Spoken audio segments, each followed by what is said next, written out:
La semaine industrielle et portuaire de San Pedro Simport a ouvert ses portes ce mercredi 7 mai 2014 en présence du ministre ivoirien du Transport, M. Gaussou Touré, parrain de l'événement. Le ministre a salué dans son allocution cette initiative qui cadre avec la politique gouvernementale de l'émergence de la Côte d'Ivoire. Mesdames et messieurs, la mission accomplie, souffrez que j'adresse mes sincères remerciements à tous ceux qui ont effectué le déplacement à San Pedro pour faire de notre semaine industrielle et portière une grande fête. Quant à vous, brave population de l'ouest de la Côte d'Ivoire, sachez que l'objectif de son Excellence Alassane Ouattara est de faire de votre zone un véritable pôle de développement qui apportera une contribution significative à l'émergence de la Côte d'Ivoire à l'horizon 2020. Il a ensuite présenté les projets de développement prévus par le gouvernement ivoirien pour la ville de San Pedro. La construction d'un nouveau terminal à conteneurs à San Pedro d'un coût de 260 milliards de francs CFA. La construction d'une plateforme logistique pétrolière. La construction d'un terminal minéralier qui coûtera 500 milliards de francs CFA. La construction de l'aéroport international de San Pedro, autour duquel sera créée une nouvelle ville futuriste axée sur le tourisme sur 1700 mètres carrés. Et ce projet nécessitera la sortie de plus de 500 milliards de francs CFA. L'investissement à réaliser par le secteur privé au niveau des commerces, des services logistiques, des centres d'exposition, des hôtels, des habitats de luxe, etc., etc. La construction du chemin de fer San Pedro-Mans, d'un coût global d'environ 500 milliards de francs CFA pour l'exploitation des minerais de fer du mont Klaoyo et du mont Gao, d'un investissement global de plus de 4 000 milliards de francs CFA, en prenant en compte bien sûr l'exploitation des minerais de fer, de manganèse et de nouveaux minerais découverts récemment.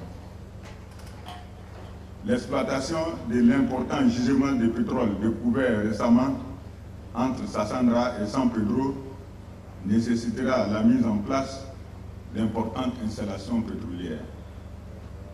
Enfin, la construction de la gare routière internationale de San Pedro sur 25 hectares d'un coût de 40 milliards de francs CFA.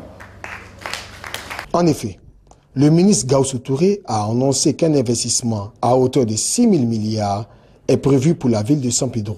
Selon lui, la première réalisation sera la création de l'aéroport international de San Pedro. Ensuite, il a révélé que l'État ivoirien a prévu d'investir 40 milliards pour la construction de la gare routière de la ville.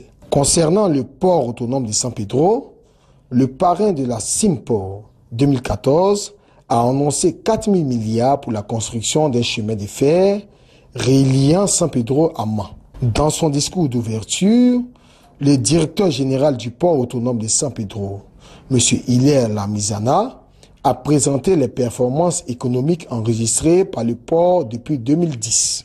Le développement du port impacte les activités économiques elles-mêmes, qui elles-mêmes influent sur le trafic portuaire et partant donnent naissance à un pôle économique régional. Dans cette perspective, une véritable réflexion d'ensemble s'impose pour asseoir les bases d'un développement harmonieux, surtout avec l'avènement des régions qui, à travers leurs attributions, sont chargées chacune dans sa circonscription de promouvoir en soutien ou dans le prolongement de l'État la réalisation des infrastructures de base et la facilitation de l'implantation d'un tissu économique local nécessaire à la croissance, au développement et partant à la lutte contre la pauvreté. De même, quand ceux-ci et les bailleurs de fonds qui sont ici présents est un moyen efficace de répertorier et régler les problématiques techniques, institutionnelles, financières et sociales pour un développement inclusif dans une approche participative réelle. Il a, en outre, présenter la Simport et ses atouts en souhaitant que des engagements concrets d'affaires et de vrais partenariats B2B se réalisent.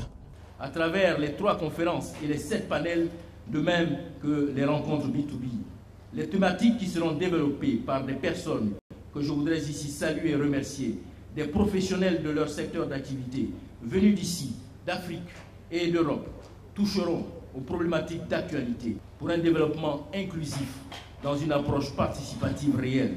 C'est l'objectif visé par la Simport 2014. On retiendra donc que l'ouverture de la première édition de la Simport a connu un engouement des entreprises et des populations. Elle a été marquée par la coupure officielle du ruban, suivie d'une visite des stands des autorités,